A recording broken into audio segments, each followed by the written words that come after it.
संघटनेच्या वतीने लढून घेतलेले होते 29 कायदे. त्यामध्ये 8 तास काम केलं पाहिजे. आता लेबर कोड जर झाले त्याची अंमलबजावणी जर झाली तर तुम्हाला 12 तास काम करावं लागणार आहे.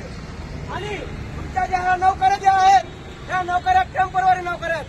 तुम्हाला याचे आंदोलन सुद्धा करता येणार नाही. तुम्हाला मोर्चे काढता येणार नाही. तुम्हाला शासनाच्या विरोधामध्ये कुठंच आपण कोर्टामध्ये अपील करणार नाही. म्हणून या 4 श्रम संहिता त्या आहे. आणि म्हणून आपली प्रमुख मागणी जी आहे हे लेबर कोड रद्द झाले पाहिजे. 4 श्रम संहिता आपल्याला हे सांगत असताना आपण भारत देशामध्ये भारतामध्ये आपण बघत आहोत. बांधकाम कामगार संघटना मोठे काम करत आहोत. SMRM या ठिकाणी आहेत. ते सुद्धा हे नाही त्या संघटनेचे नेते या ठिकाणी आपले बोलणारच आहेत. जगन्नाथ निकम या ठिकाणी आपल्या समोर करणार आहेत. स्वाभिमानी विद्युत संघटनेचे कॉम्रेड DB बोर्डे उपस्थित आहेत. शालेय पोषणाचे कामगार आहेत.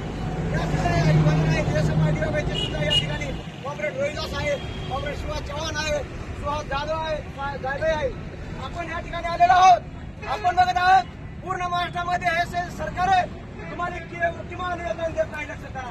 किमान वेतन जर मागा गेलं की हे म्हणतात हे तुम्ही त्या ह्याच्यामध्ये बसत नाही. म्हणून आपले किमान वेतन सुद्धा असलं पाहिजे. आपल्याला ग्रॅज्युएटी असली पाहिजे. आपल्या शासकीय सेवेमध्ये काम केलं पाहिजे. म्हणून हे काम करत असताना आपण लेबर कोड रद्द झाले पाहिजे. आपली लढाई इतक्यावर थांबणार नाही. अनेक आपल्याला मोर्चे काढवतील. अनेक उपोषणे करावतील.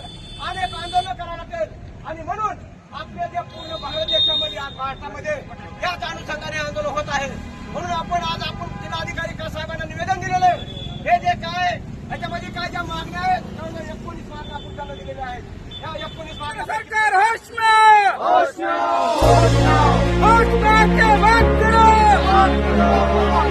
बात तो तुमको करनी होगी वरना करनी